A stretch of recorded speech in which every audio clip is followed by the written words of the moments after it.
कारण है। देवता प्रकाश देते हैं, पानी देते हैं, हवा देते हैं, बहुत सी वस्तुएं दे रहे हैं।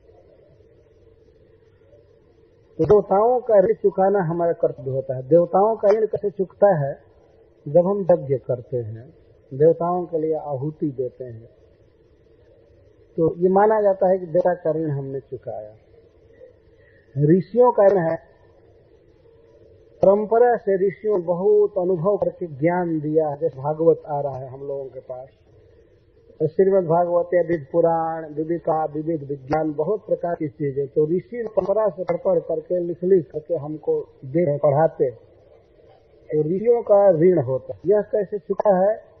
जब हम भी पढ़ावे किसी को दे, जो धरोहर आ रहा है ज्ञान, इसको हम भी अविकल रूप से बिना चेंज किए इसको आगे आने वाले जनरेशन को यदि बता दिए तो ऋषियों के ऋण से मानी जाती है। और भूत अनेकों का ऋण है मनुष्य पर, वह ही है। जैसे मान लीजिए हम खा रहे हैं, अन्न खा रहे हैं, तो बैल का ऋण है, दूध पी रहे हैं तो गाय का ऋण है, भैंस का ऋण है। कई जीव हमारे जीवन में हेल्प कर रहे हैं। गेहूं का पौधा है, वो धीरे धीरे उसमें बाल निकालता है, फल निकालता है, उस दाना बनता है। गेहूं एक जीव है, उसके शरीर पीस करके हम लोग खाते, तो उसका उस जीव का ऋण है। बहुत से कीड़े होते हैं जो खेत में रहते हैं, वे सहायता करते हैं, मनुष्य सहायता करते हैं बहुत। जैसे मैं कपड़ा पहना हूँ, तो कपड़ा पहना हूँ तो इस कपड़ा को बनाने में अनेक मनुष्यों का सहयोग है।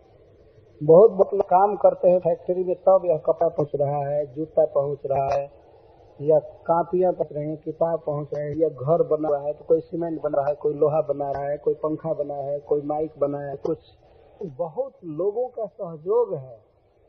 हमको भगवान कहे कि जाओ इस दुनिया में और अकेले जियो, तो हम तो ऐसे ही उब कर मर जाएंगे कि क्या खाएंगे, क्या पहनेंगे, कहाँ रहेंगे। तो मनुष्यों का और अन्य जीवों का सहयोग है, तो उनका ऋण है हमारे ऊपर। यह ऋण कैसे चुकता है कि जब हम जीवों को सुख देते हैं, उनको हम आराम देते हैं, उनको भी हम कुछ लौटाते हैं, देते हैं, तो इस तरह से जीवों का ऋण चुकता है। इसीलिए कहा गया है कि खाने के पहले पंच यज्ञ करना चाहिए। खाने से पहले किस पक्षी को देना, गाय को देना, कुत्ते को देना, अतिथि को देना, इसको देना, इसको देना, दे करके तब भोजन करना चाहिए। तब ऋण उतर जाता है आपसे।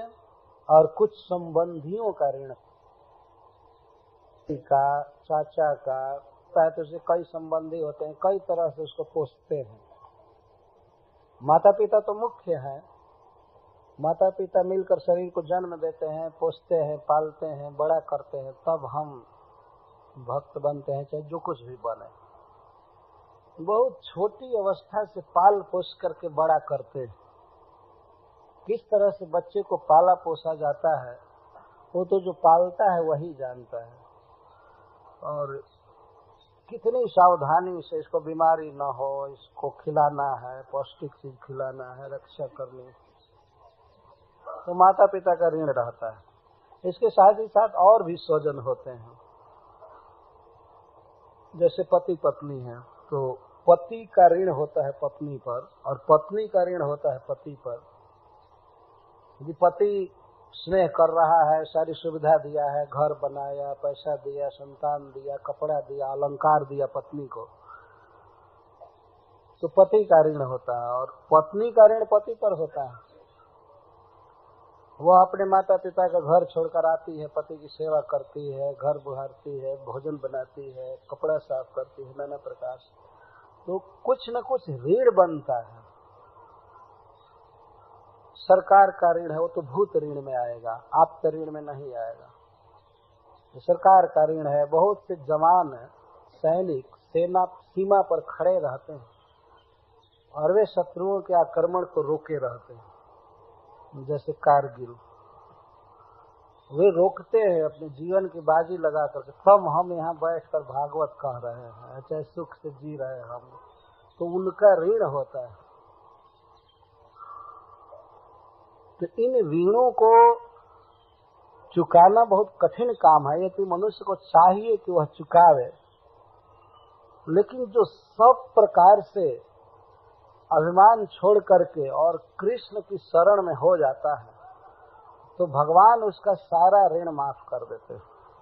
ये ध्यान रखना चाहिए कि आलसी का नहीं, ऐसा नहीं कि इन ऋणों से बचने के लिए कह दे हम तो आपकी शरण में हो गए। सर्वात्मना यह शरणम शरण्यम गतो मुकुंदम परिहृत कर्तम, जो सर्वस्व त्याग दिया है, निष्किंचन महात्मा है और अब कुछ करता नहीं, केवल रात दिन कृष्ण का भजन करता है, तो उसको जरूरी नहीं है कि वह इन विविध जीवों का, ऋषियों का और सबका ऋण चुकाए, उसका सब ऋण पूरा हो जाता है, वो किसी का किंकर नहीं होता। परंतु इस वाक्य को बहाना के रूप में नहीं लेना चाहिए, देखना पड़ेगा कि वह व्यक्ति सर्वात्मना श्री कृष्ण के शरण में है कि नहीं, सब प्रकार से। तो देवर्षि भूताप्त नृणाम पितॄणाम न किं करो नाय मृणी च राजन सर्वात्मना यह शरणम शरणम गतो मुकुंदम परिहृत कर्तम। इस तरह से सर्वात्मना श्री कृष्ण की शरण ग्रहण करना बहुत ऊंची स्थिति है।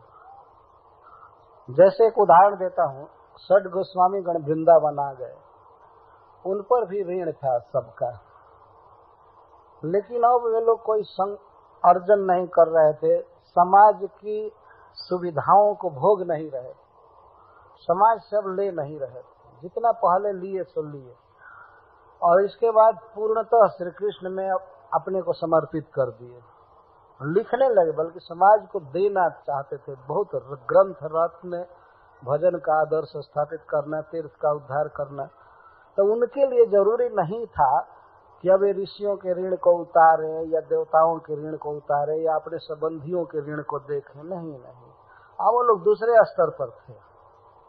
तो इसी को कहते हैं सर्वात्मना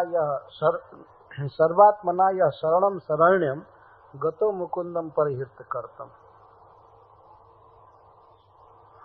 और इसके द्वारा यह भी ध्वनित हो रहा है कि यदि श्री कृष्ण का भजन नहीं किया तो बहुत बहुत जन्मों तक इन सब का ऋण चुकाना पड़ेगा, बारंबार जन्म मृत्यु के अधीन होना पड़ेगा, जन्म लेना पड़ेगा। यह शास्त्र का नियम है। यदि ऋण रह गया किसी का तो उस ऋण को चुकाने के लिए जन्म लेना पड़ता है। हमने सुना है, लोग बताते हैं कि यदि कोई किसी का जूता चुरा लेता है तो वह गधा बनता है उसी आदमी के घर में या उसके संबंधी के घर में, जैसे भी जहां से बनता होगा, वो तो चला जाएगा बैकुंठ, तो फिर उसके घर में।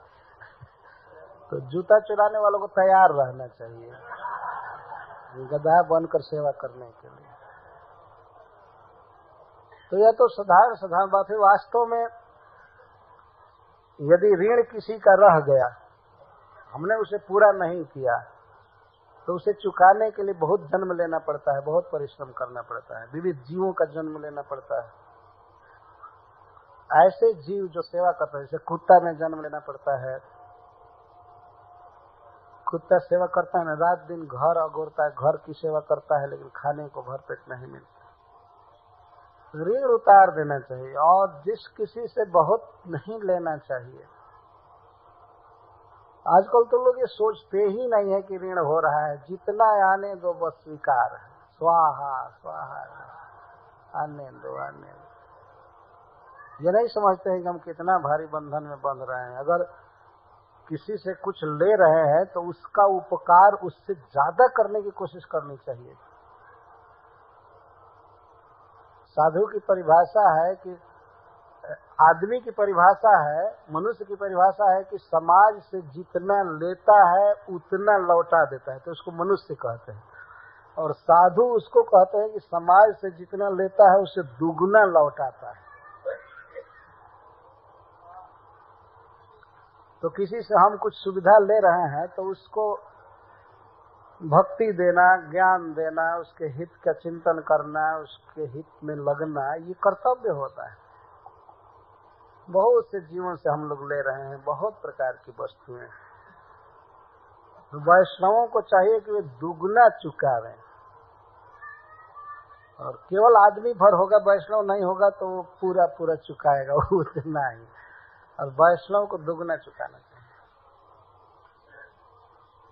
ऋण ना बने। और ये नहीं हम कह सकते हम तो भगवान का भजन कर रहे हैं इसलिए हम पर ऋण नहीं रहेगा, नहीं, हम अपने से कह रहे हैं ना, लेकिन शास्त्र का जो स्टैंडर्ड है बहुत हाई है, बहुत हाई है। उस अवस्था में जाकर के माफ होगा जो स्टैंडर्ड लिखा गया, इसलिए सर्वात्मना शब्द दिया जा रहा है।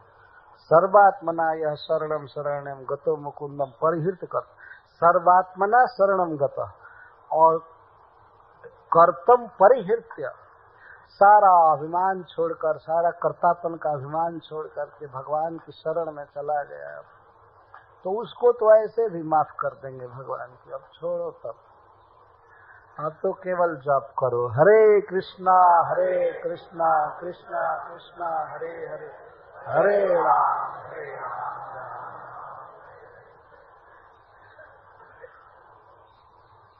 तो इस पर प्रश्न होता है कि ठीक है, भगवान की शरण में चला गया, भजन करने लगा, तो विधि निषेध के जो कार्य हैं, विधि पर कार्य नहीं करता है, लेकिन कहीं उससे पाप हो गया तब संसार में तो संभावना है, कोई त्रुटि हुई, गलती हुई, तब उसे भोगना पड़ेगा कि नहीं। तो करभाजन जी कहते हैं पहली तो संभावना है कि उससे कोई गलती होगी नहीं, क्योंकि रक्षक मुकुंद है। अगर कदाचित कुछ हुआ भी तो हृदय में ही मुकुंद रहते हैं, वे सारे पापों को उसी समय नष्ट कर देते हैं। इस बात को बता रहे हैं। स्वपाद मूलम भजतः प्रियस्य त्यक्तान्य भावस्य हरिः परेशः विकर्म जच्चोत्पतितं कथंचित् धुनोति सर्वं हृदि सन्निविष्टः। जो व्यक्ति श्री कृष्ण के चरण कमल का भजन करता है तो उसको भगवान अपना प्रिय मानने लगते हैं। एक बार भगवान का जो नामोच्चारण करता है तो उसको विष्णु अपना मानना चालू कर देते हैं। मदीयो अयम मया सर्वथा रक्षणीय इति विष्णुर्मतिर् भवति। जैसे अजामिल कोई नियम बना करके नामोच्चारण नहीं कर रहा था, और जो भी कर रहा था अपने बेटा के लिए कर रहा था, नारायण नारायण। लेकिन भगवान की ऐसी मति हो गई कि ये मेरा है और इसकी रक्षा करनी चाहिए। भगवान मान लिए इस बात को, तब तो ये दूतों को प्रेरित किए, भेजे कि जाओ बचाओ। तो जो व्यक्ति भगवान का भजन करता है वह भगवान का प्रिय हो जाता है। तो भगवान देखते हैं कि स्वपाद मूलम भज प्रियस्य, मेरा प्रिय है और मेरे भजन में लगा हुआ है। त्यक्तान्य भाव से, अन्य भाव, अन्य आश्रय, अन्य भरोसा छोड़ चुका है। तो परम सुंदर श्री कृष्ण जो परम ईश्वर हैं वे उसके हृदय में ही रहते हैं। तो विकर्म जच्चोत्पतितम कथंचित, यदि कोई विकर्म उससे हो जाता है, क्योंकि माया राज्य में है, एक तो विकर्म होता नहीं, लेकिन कथंचित किसी तरह कुसंग में पड़ करके या दैव जो से पूर्व संस्कार बस किसी भी तरह कोई गलती हो भी जाती है तो धुनोति सर्वम हृदय सन्निविष्ट, भगवान हृदय में रहते हैं और सब पाप नष्ट कर देते हैं। एक तो पाप होने नहीं दे रहे हैं, और कदाचित हुआ तो पाप का फल उसी समय समाप्त हो जाता, उसे भोगना नहीं पड़ता। अहम त्वाम सर्व पापेभ्यो मोक्षयिष्यामि मा शुचि, उसी समय धुनोति सर्वम, सारे पाप भगवान हृदय में ही रहते हैं, वहीं पर वो जानते हैं उस भक्त के मन को कि बेचारा मेरी शरण में है लेकिन कुछ स्वभाव कमजोरी से कभी कुछ कर दिया। तो ध्यान रखना चाहिए कि भक्त रेगुलर पाप करता है, ऐसा नहीं बहाना बना कि मैं तो भक्त हूँ, इसके बाद कुछ गलती होगा तो भगवान माफ कर देंगे, या नाम जो कर रहा हूँ तो नाम मिटा देगा। ऐसे नहीं मिटता है बात। कथनचित अवश्य अवस्था में पूर्व स्वभाव बस या कहीं कुसंग में पड़ करके किसी तरह से कुछ गलती हो गई तो उसके फल भगवान नष्ट कर देते हैं। इस तरह से भक्त सुखी हो जाता है। यही करभाजन जी का अंतिम प्रवचन। अब जनकपुर से सीधे चलिए द्वारका। नारद जी प्रवचन कर सुना रहे। नारद उवाच धर्मान् भागवतानित्थं सुराथं थिलेश्वरः जायन्ते यान् मुनीन् प्रीत सोपाध्यायो ह्यपूजयत्। नारद जी कहते हैं, हे वसुदेव जी, 9 योगेश्वरों के मुख से इस प्रकार भागवत धर्म को सुनकर महाराज मिथिलेश्वर बहुत प्रसन्न हुए, प्रीत, और जायंतेयन की पूजा किए। जयंती के पुत्र भगवान ऋषभ देव की पत्नी का नाम था जयंती, तो जयंती के पुत्र हैं, इसलिए इनको जायंतेयन कहा गया। जायंतेयन की पूजा की, सोपाध्यायो। और जब निमि महाराज पूजा कर रहे थे 9 योगेश्वरों की, तो उस समय सारी ब्राह्मण जो उनके पुरोहित थे और मंत्री आदि थे, सब खड़े थे, सब पूजा कर रहे थे।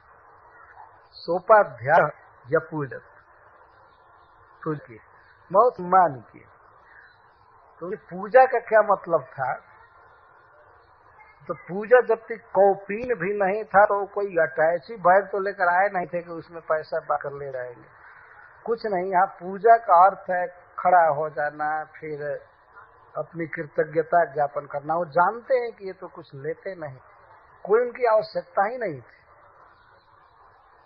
प्रशंसा करना, चरणों में बारंबार प्रणाम करना और फिर आने के लिए प्रार्थना करना, हमसे कोई गलती हो गई हो तो क्षमा कर दीजिएगा, आप आइएगा, दर्शन दीजिएगा, मैं तो कृतार्थ हो गया आपके संग से, आपके प्रवचन से, इस तरह से कह रहे थे। यही पूजा थी। पूजा का भी अर्थ जग स्थान भेद से, काल भेद से भिन्न भिन्न होता है। तो इस तरह सम्मान किए, उनको विदा किए। अरे वो जब बैठे थे 9 भाई, तो उनका सम्मान हो रहा था। उसी समय सबके देखते देखते तत्व अंतर दरे सिद्धा सर्वकल्पस्य, वहां जुटे हुए सब लोग देख रहे, और उनके देखते देखते 9 भाई अदृश्य हो गए, आंख खाली हो गए, और कहीं जाते हुए दिखाई दिए, वही अंतर्हित हो गए। यह जो शक्ति वही अंतर्हित हो गए। सर्वकस्य पश्य, सब लोग एक टक दिख रहे थे, कहाँ चले गए, किधर चले गए, अंतर्हित हो गए। राजा धर्मानुप्रतिष्ठान अवाप परमाम गति। नारद जी कहते हैं, महाराज निमि भागवतों को सुनकर उनमें पूर्ण स्थित हो गए, और अंत में उन्होंने परमाम गति प्राप्त किया। परम गति क्या? भगवान के धाम में उनका पार्षद बनकर, यही परम गति जीव की। भगवान बारंबार परमाम गति शब्द का प्रयोग किया। सजाति परमाम गति, परम गति। परम गति में जीव का प्राप्तव्य डेस्टिनेशन असली क्या है? मेरा धाम, मेरी सेवा। तो भगवान का अनुचर बनकर, पार्षद बनकर वैकुंठ में जाना, यही परम गति है। तो महाराज मिथिलेश्वर परम गति प्राप्त किए। अब वसुदेव जी से और बातें कर रहे हैं। त्वम पेतान महाभाग धर्मान भागवतान स्थान आहित श्रद्धा युक्तो निसंगो जस्य परम। तो नारद जी अब कह रहे हैं, जब इन प्रसंगों को सुना वसुदेव जी ने, तो इन मुंह से निकला, हे भगवान, मेरी भी ऐसी कब गति होगी, मेरी कब गति होगी। तो नारद जी भी अब उन्हीं के भाव के अनुसार बोलने लगे। ये तो परम परम परम गति प्राप्त करते हैं भगवान को पूरे रूप में, कुछ भी बात नहीं है। परंतु इन दैन्य के कारण नारद जी भी उसी तरह बोल रहे हैं। त्वम अपि, हे महाराज, जैसे महाराज, हे वसुदेव, जैसे मिथिला नरेश निमि महाराज परम गति प्राप्त किए, तो आप भी प्राप्त करेंगे, क्योंकि आप सुन ही लिए भागवत धर्म। ये नहीं कह रहे हैं कि आप इसमें स्थित हो जाइए। तो महाभाग, आप तो महाभाग हैं, मिथिला नरेश से गुना ज्यादा भाग आपका भाग्य है। हे महाभाग्यवान, भागवतान धर्मान श्रुतान आस्था, आप इसमें स्थित हैं ही, या स्थित होकर हृदया युक्त निसंगो जस से पर, आप निसंग हो जाएंगे, अनासक्त होंगे, और आप परम गति को प्राप्त होंगे। लेकिन नारद जी तुरंत सावधान हो गए बोल करके। यह तो जैसे रमंच पर कोई अभिनेता नाटक करता है वैसे नाटक जैसा बोल दिया, मैं अब भी प्राप्त करेंगे वो परम, लेकिन फिर कहते हैं जुवयो खलु दंपत्योर्जससा पूरितम जगत पुत्रतामगमज्जद्वाम भगवान ईश्वरो हरि। आपके यश से तो सारा ब्रह्मांड भरा हुआ है, आपकी तो कीर्ति गाई जा रही है। इसका अर्थ है कि आपको कुछ करना नहीं है, आप तो बस अपने पुत्र का, कृष्ण का लालन कीजिए, यही भागवत धर्म है आपके लिए। ये भागवत धर्म का बाप है, बस कृष्ण की सेवा कीजिए, वो लालन कीजिए। आप दोनों दंपति का, देवकी और वसुदेव का जस बहुत फैला हुआ है। देवकी भी सुन रही थी, वहां पर बहुत जस फैला हुआ है। कृष्ण के भक्त के रूप में ख्याति हो किसकी, यही सबसे भारी जस, सबसे बड़ी कीर्ति है जी। तो देवकी और वसुदेव की कीर्ति कितनी फैली है, जबकि भगवान पुत्र बने, जिनके पुत्र बने उनके कीर्ति में क्या कमी रहेगी और क्या अब परम गति बाकी है। जुवयो खलु दंपत्योर्जससा पूरितम जगत। आप दोनों दंपति के जस से जगत पूरितम भर गया है। अब कुछ भी नया स्थान बाकी नहीं है जहां जस जाए, भर गया। सब लोग आपकी कीर्ति गाते हैं, जहां जाइए वहां श्री कृष्ण को वासुदेव देवकी नंदन कहते रहो, कीर्तन करते हैं। धन्य है भाग आप लोग, महाभाग्यवान। पुत्रताम अगमज्जद्वाम भगवान ईश्वरो हरि। अरे भगवान ईश्वर हरि जिनके पुत्र बने हुए हैं, अब उनके परम गति में क्या संदेह। तो सबसे परम गति यही है। कहने का अर्थ है कि आपको कोई भागवत धर्म के आचरण की कोई जरूरत नहीं। भागवत धर्म के आचरण का सर्वसार फल तो आपको मिला है। अब नारद जी कितना साधु के रूप में बोल रहे हैं, वहां तो वे एक महात्मा के रूप में बोल रहे हैं, और वसुदेव जी एक साधारण गृहस्थ के अभिमान में बोल रहे हैं। मैं गृहस्थ हूँ, ये मुक्त महात्मा है, मैं तो वही बाल बच्चे की माया में रह गया, क्या करूं, मुक्ति के लिए कोई काम नहीं किया। तो नारद जी प्रकारांतर से बोल रहे हैं, भगवान ईश्वर हरि आपके पुत्र बने हैं। पुत्रतामगमत् दर्शनालिंगनालापै शयनासन भोजन ही आत्मा वाम पावित कृष्ण पुत्र स्नेहम प्रकुर्वतो। अरे आपका सब कुछ पावन हो चुका है, सब कुछ पावन हो चुका है। कृष्ण का दर्शन, प्रतिदिन उन्हें देखना, दर्शन ही नहीं आलिंगन। कृष्ण को अपने भुजाओं में आप लोग भरते हैं और बचपन से ही भरते रहे। जन्म लेने पर आप कृष्ण को अपने आलिंगन में लेकर गोकुल पहुंचाए, और अब से उस समय से लेकर के अब तक पता नहीं कितना हजार आपने आलिंगन किया कृष्ण का, जिनके रूप का ध्यान हम लोगों के मन में नहीं आता।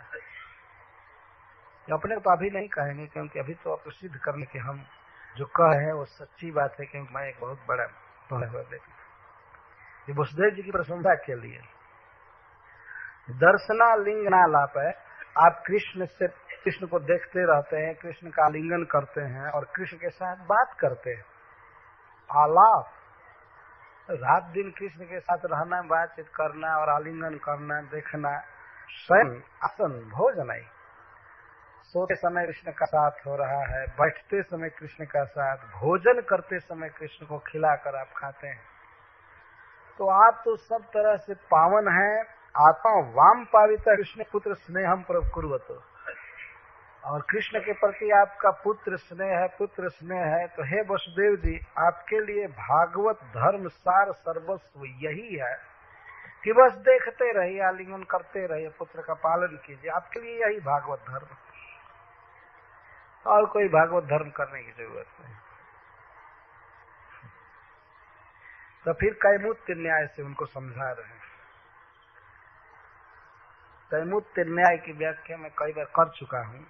किमुत वैरेणजं नृपतयः सुपाल पौंड्र शाल्वादयो गति विलास विलोकनाद्यैः ध्यायन्त आकृतिभिः शयनादौ तत्साम्यमापुनरुक्त धियं पुनः किम। जिन राजाओं ने या असुरों ने भगवान से वैर किया वे लोग भी प्रगति को प्राप्त हो गए। तो आप तो स्नेह से कृष्ण की सेवा कर रहे हैं, प्रेम कर रहे हैं, आपकी प्रगति में क्या संदेह। जो कृष्ण से वैर बांधे हुए हैं वैकुंठ चले गए। वैरेण यम नृपतय, वैर से चिंतन किए कृष्ण का। जैसे शिशुपाल रात दिन कृष्ण को गाली देता रहता, सदा निंदा करना सब समय। जब से होश हुआ वो लगभग जब 4 बरस बच्चा था तभी से तोतली बोली में कृष्ण को गाली देना चालू किया। ये लिखा गया है। आरभ्य कल भाषण युधिष्ठिर महाराज कहते हैं, क्योंकि युधिष्ठिर महाराज का वो संबंधी था तो सब पता है। आरभ्य कल भाषण, ये नारद जी से वो पूछ रहे हैं कि अरे ये पति तो जब कल भाषण करने का तोतली बोली बोलता था उसी समय से कृष्ण की आज करते आया, आज तक करते आया, और ये मारा गया तो भगवान के चरण में प्रवेश कर गया है। ये कैसे हुआ, भगवान को कैसे प्राप्त हुआ। उसी राजस्वीय सभा में प्रश्न कर रहे हैं नारद जी। तो शिशुपाल वैरी था भगवान का, निंदा छोड़ करके, विरोध छोड़ करके और कुछ किया ही नहीं। लेकिन वैर से भी क्या वो लोग स्मरण करते थे, गति विलास विलोक करते, सब समय कृष्ण की चाल याद आती थी। वो भी युद्ध आदि में ऐसे भागता है, ऐसे चलता है, ये चलता है, कृष्ण याद आते थे। कृष्ण की चाल और कृष्ण का विलास विलोकन आदि। कृष्ण देखता है, कृष्ण ऐसे है, ये है, वो है, केवल सुंदर भर लेकिन 1 नंबर का बदमाश। आपस में वो यही चर्चा करते। और कभी बैरी लोग आपस कर, भाई सुंदर तो है, इसमें तो क्या सुंदर भी है, बहुत विद्वान भी है, लेकिन स्वभाव इतना खराब है कि अपने मामा को मार दिया। देखो, और इतना खराब स्वभाव है शिशुपाल जी की पत्नी को ले गया, रुक्मिणी को ले गया। वो लोग मानते थे कि शिशुपाल की पत्नी, अभी विवाह नहीं हुआ था, लेकिन मान लिए थे कि शिशुपाल की पत्नी। तो शिशुपाल तो इसमें है, वो दूसरे तरह से निंदा करता था। वो कहता था हमारी पत्नी को ले गया, ये किया, वो किया। बहुत रात दिन कृष्ण को गाली देते रहते, उनके गुणों को ही दोष के रूप कहते। अपने मामा का वध किया, अपने भाई के भाई का वध किया, मतलब कंस का वध किया। जसंध इसके चलते बहुत खो गया था, बहुत क्रोधित था कि जसंध का दामाद लगता था तो कंस। तो इस कारण से अब भगवान ने कंस का वध किया तो जसंध तो अब पड़े। लेकिन यह बात है कि जरासंध है स्वामी केवल भगवान को गाली दिया था, परोक्ष में वो निंदा नहीं करता था। लेकिन शिशुपाल, पौंड्रक, साल्व, ये सब तो रात दिन जहां भी मीटिंग करते थे तो मीटिंग में कृष्ण कथा ही विषय रहती थी, और एक से एक वक्ता जुड़ते थे, कृष्ण ऐसा है, ये किया, वो किया। और शिशुपाल आदि पूछते थे आज कहाँ गया है, नई नई खबर कृष्ण के विषय। कहीं न कहीं गया होगा, कहीं न कहीं किसी को मारेगा, इतना बदमाश, ये वो। भगवान राजाओं को ही मारे, बहुत वध किए। तो ये सब राजा बैरी हो गए, किसी न किसी तरह से संबंध विलोक नाथ गई। ये लोग यही सब देखते थे और विचक्त दिया तो भगता है, ऐसे बोलता है, ये करता है, वो करता है। और यहाँ तक कि शयनासनादौ, सोने जाते थे उस समय भी कृष्ण की ही याद करते थे। द्रोह में सपना कृष्ण क्या देखते थे, शयनासन, सोने जा रहे हैं और बस कृष्ण की निंदा, कृष्ण की बात, यहाँ उसको घेरना है, यहाँ से घेर करके मारना है, ऐसे करना है, करना है। शयन आसन, भोजन आदव का अर्थ भोजन करते थे, चलते थे, घूमते थे, तो बस कृष्ण वार्ता के साथ अलावा और कुछ भी बात नहीं करते थे। तो इस तरह से कृष्ण में ही उनकी मति लगी हुई थी। तो वे सब तत्साम्यम आप भगवान के साथ धर्म को प्राप्त हो गए, दिव्य चिन्मय देह प्राप्त करके भगवान के पास चले गए। वैर से स्मरण करने वाले जब भगवान को इस तरह पा गए तो आप लोग तो स्नेह से स्मरण कर रहे हैं, तो आपके परम गति में क्या संदेह। आप चिंता मत कीजिए, आप तो बस वही लालन करते रहिए।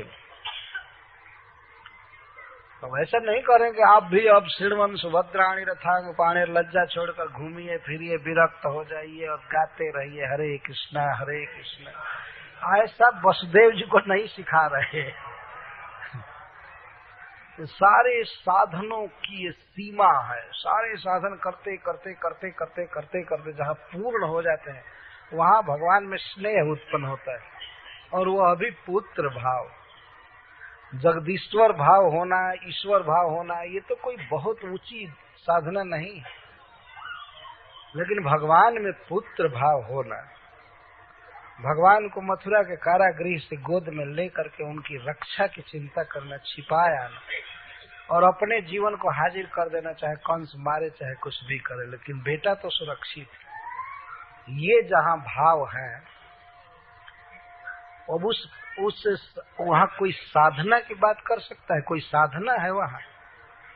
साधना तो बहुत पीछे सब छूट जाती है।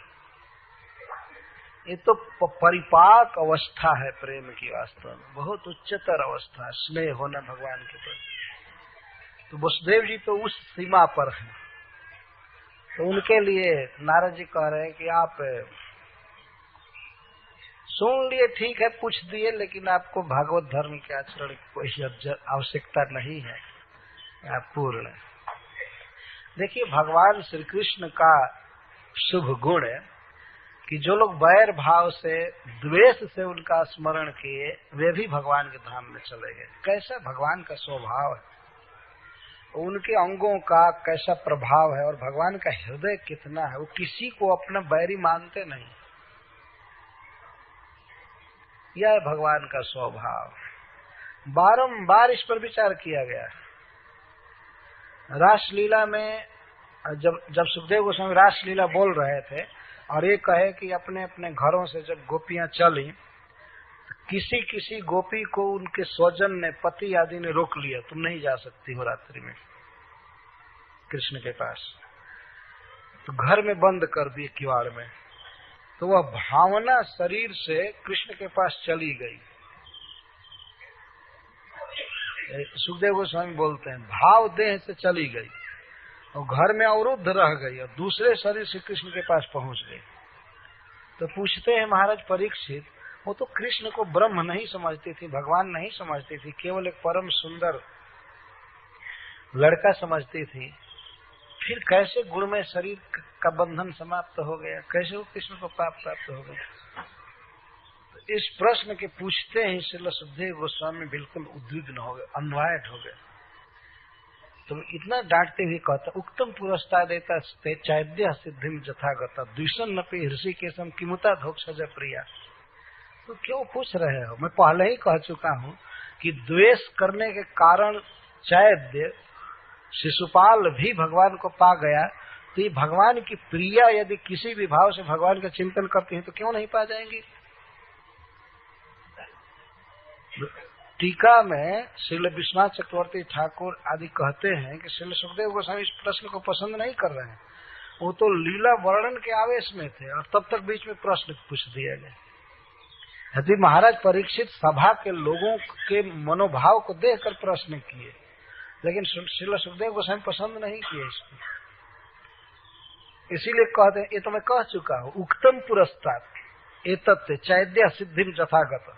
ये तो मैं पहले ही तुमको बता चुका हूँ, चैद्य कैसे सिद्धि को प्राप्त किया। द्विषन्न पे ऋषिकेश, वो तो द्वेष कर रहा था ना, तो फिर भगवान की प्रियाओं के विषय में क्यों पूछ रहे हो? ऐसा नहीं समझना चाहिए कि सुखदेव गोस्वामी क्रोधित हो गए, लेकिन थोड़ा सी झिझक जैसी उनकी हुई। कोई व्यक्ति लीला के वर्णन के आवेश में है, लीला वर्णन करने जा रहा है, तब तक बीच में टोक दिया जाए तो अच्छा नहीं पड़ता है। इसीलिए सबसे पहले सुखदेव गोस्वामी के मुख से निकलता है उक्तम पुरस्तात्। ये तो मैं पहले ही बता चुका हूँ 7वें स्कंध में। उक्तम पुरस्तात् एतत्ते पुरस्तात् उक्तम। तो इस तरह से वास्तव में जहां वैर करके, विरोध करके किसी तरह से श्री कृष्ण का चिंतन किया, वो व्यक्ति जब मुक्त हो सकता है, तो कृष्ण को अपने पति के रूप में या अपने पुत्र के रूप में, सखा के रूप में, भाई के रूप में कृष्ण की महिमा न जान करके भी यदि कोई स्नेह करे, प्रेम करे, तो वो कृष्ण को क्यों नहीं प्राप्त करेगा। इसीलिए वास्तव में भक्ति के विषय है भगवान कृष्ण। किसी भी भाव से उनको भजा जा सकता है। यह जरूर बात है कि हम लोग बैर करके नहीं भज सकते हैं, बीच में ही कोई दूसरा मार देगा। वे लोग तो थे कि उनको कोई मारने वाला नहीं था। भगवान आए, सुदर्शन चक्र से मारे या हाथ से मारे, किसी को लात से मारे। पहलवानों को उन्होंने लात से मारा, केसी दानों के मुख में अपना हाथ डाल दिया तो उसके दांत टूट गए घोड़े के आकार में।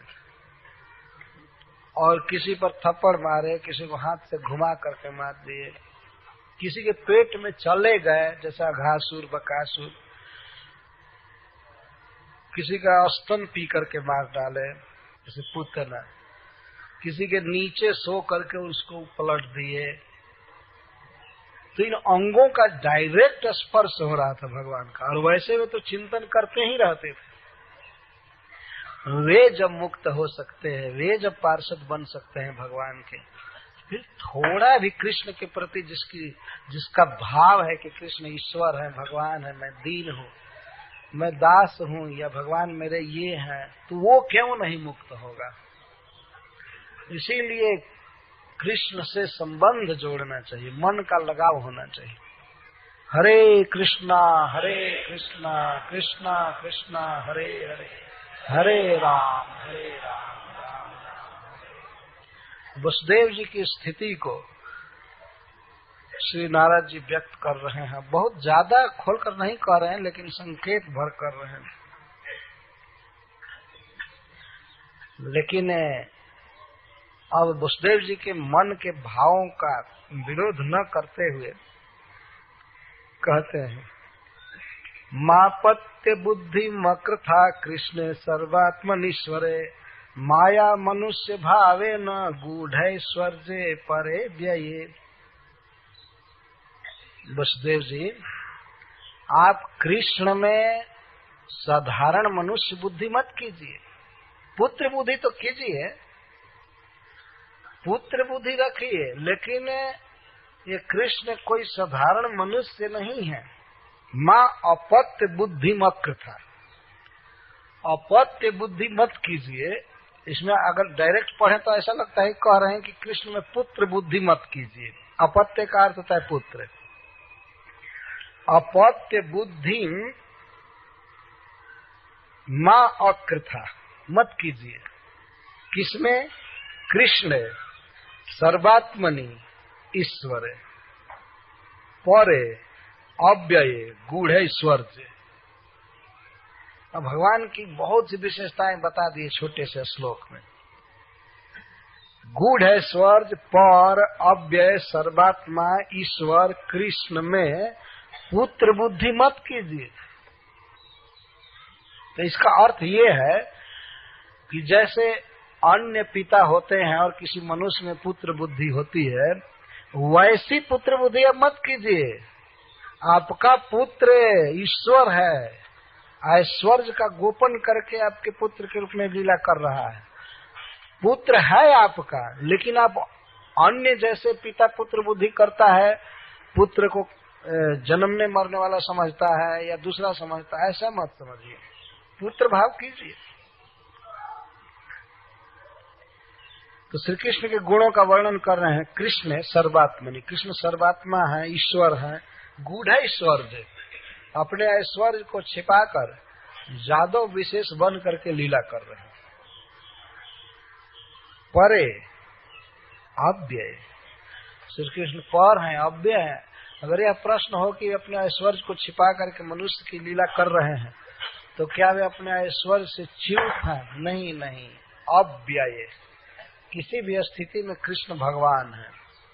भगवान का नाम लेने वाला सारे दोषों से मुक्त हो जाता है, माया से मुक्त हो जाता है, तो फिर भी भगवान कैसे सामान्य मनुष्य हो सकते हैं? तो आप यही समझिए कि कृष्ण भगवान है, ईश्वर है, परमात्मा है, लेकिन आपके प्रेम के बस में आपके पुत्र बने हुए। तो इस विचार से पुत्र बुद्धि कीजिए कि भगवान हमारे पुत्र हैं, ईश्वर हमारे पुत्र हैं। अब ऐसा मत समझिए कि दूसरा कोई मनुष्य आपका पुत्र बना हुआ है, भगवान आपके पुत्र बने हुए हैं, ये विचार। ये नारद जी पट्टी पढ़ा रहे थे उनको, इस तरह से बोल रहे हैं। तो वसुदेव जी ने पूछा कि जब भगवान है, ईश्वर है, तो इस तरह क्यों साधारण जादव बन करके कभी डरते हैं, कभी युद्ध छोड़कर भागते हैं, और हमको आकर के साष्टांग प्रणाम करते हैं, कहते पिताजी आशीर्वाद दीजिए, हमको आशीर्वाद दीजिए। तब नारद जी कहते हैं भूभारा सुरराजन्य हंतवे गुप्त ये शतान अवतीर्ण से निर्वृत्ते जसो लोके वितन्यते।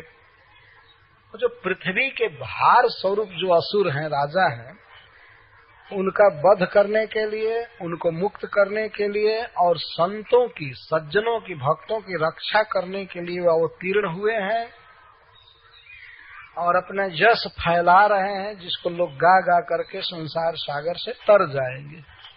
ऐसा अवतीर्ण हुए हैं, लीला कर रहे हैं। आप ये समझिए कि आपका पुत्र ईश्वर है, भगवान है, परमात्मा है, आप महाभाग्यवान है। आप ऐसा भाग्यवान कौन है कि भगवान जिसके पुत्र बने हुए। तब श्री सुखदेव गोस्वामी कहता, श्री सुखदेव गोस्वामी चालू किए थे गोविंद भुज गुप्तायाम द्वारवत्याम कुरुद्वह अवाचित नारदो भिक्षम कृष्णोपासन लालसम। और यहाँ पर उपसंहार भी नारद जी कर रहे हैं।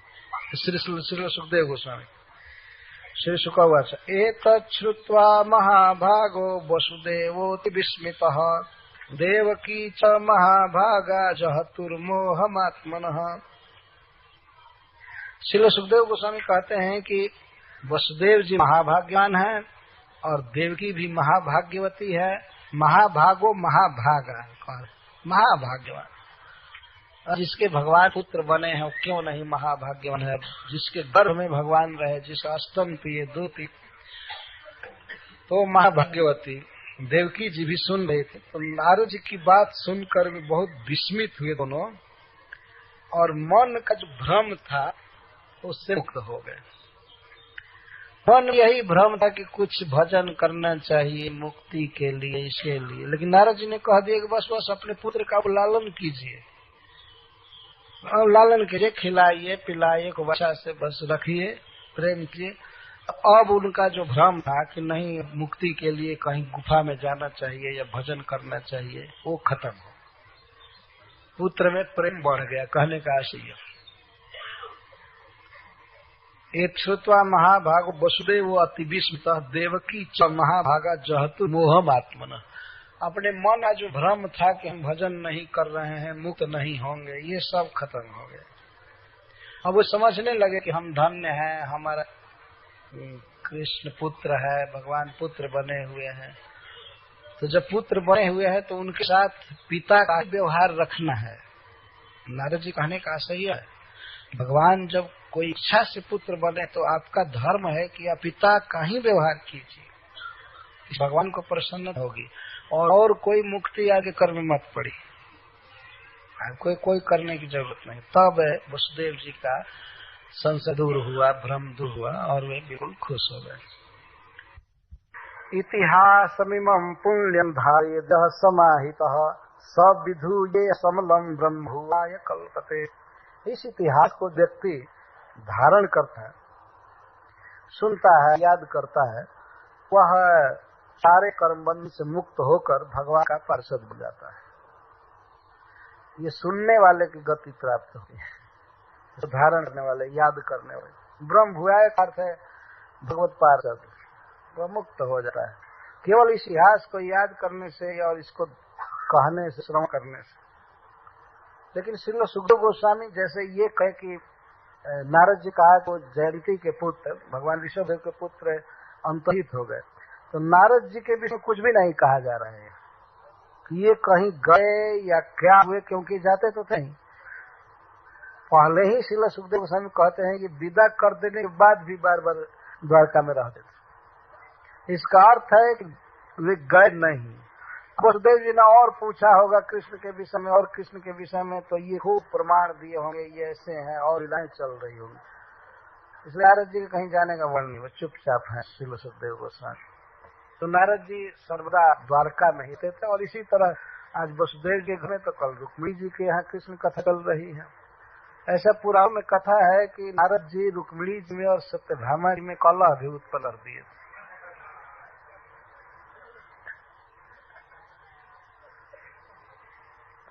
नहीं, ऐसा वर्णन है कि एक बार नारद जी स्वर्ग से आए, बहुत सारे पारिजात का फूल लेकर के आए।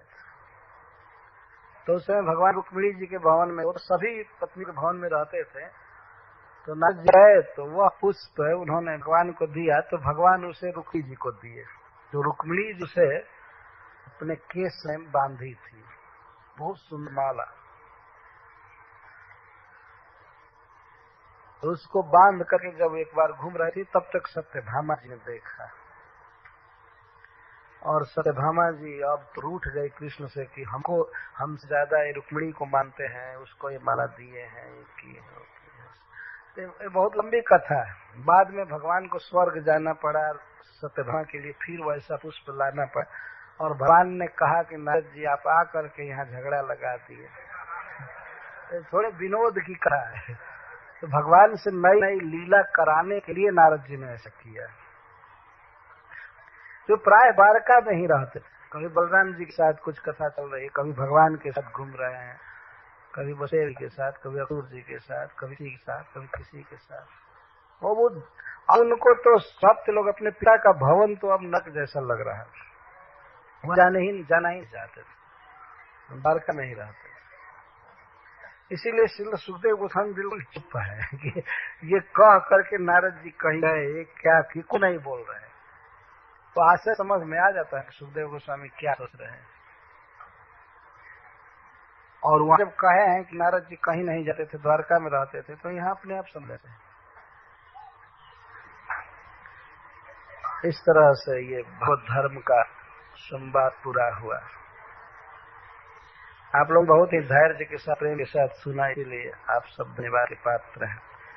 और ये प्रसंग सुनने पर निश्चित ही भगवान में मन आरूढ़ होता है, लगता है, इसमें संदेह नहीं।